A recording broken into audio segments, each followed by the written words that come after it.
Case పెట్టచ్చు గానీ, మరీ ఇంత కామెడీగా పెట్టకూడదేమో! ఒకసారి ప్రభుత్వం ఆలోచించుకుంటే పోతుంది. అదానీని అరెస్ట్ చేసి రూ. 1,00,000 స్వాధీనం చేసుకున్నారు. అక్రమంగా డబ్బులు తరలిస్తుంటే అంటే ఎట్టుంటది? ఇప్పుడు కల్తీ లిక్కర్ జరిగింది. ఆ జనార్దన్ రావుతో పాటు ఆ జయచంద్రారెడ్డో ఎవరో అక్కడ కంటెస్ట్ చేసినటువంటి క్యాండిడేట్ తెలుగుదేశం తరపున.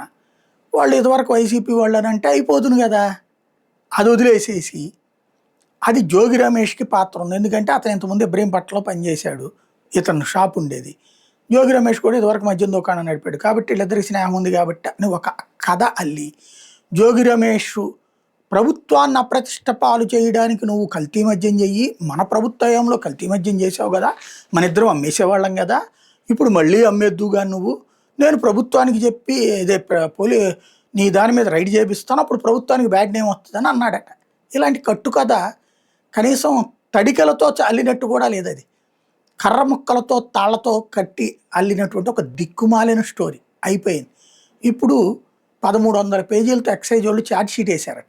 ఏంటో తెలుసా ఛార్జ్ షీట్లో? ఈయనకంట 3 నెలలకు ఒకసారి 3 లక్షల నుంచి 5 లక్షల డబ్బులు ఇచ్చేవాడట, క్యాష్ ఇచ్చేవాడట అధికారంలో ఉన్నప్పుడు. ఇది 3 లక్షల రూపాయల నుంచి 5 లక్షలైనా ఎంత కల్తీ మద్యం చేస్తే అసలు ఏమన్నా అర్థం ఉందా?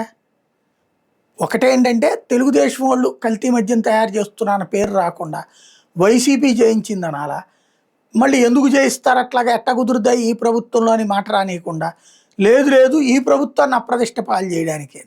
ఏది టీడీపీ వాళ్ళు వైసీపీ వాళ్ళందరినీ తీసుకెళ్ళి బొక్కలో దోయిస్తున్న టైంలో అప్రతిష్ట పాలు చేయడానికి ఎట్లాంటిది అనేది ఎవరన్నా నమ్ముతారా అంటే టీడీపీ వాళ్ళు నమ్ముతారు, మిగతా వాళ్ళు అని ఆలోచింపజేసే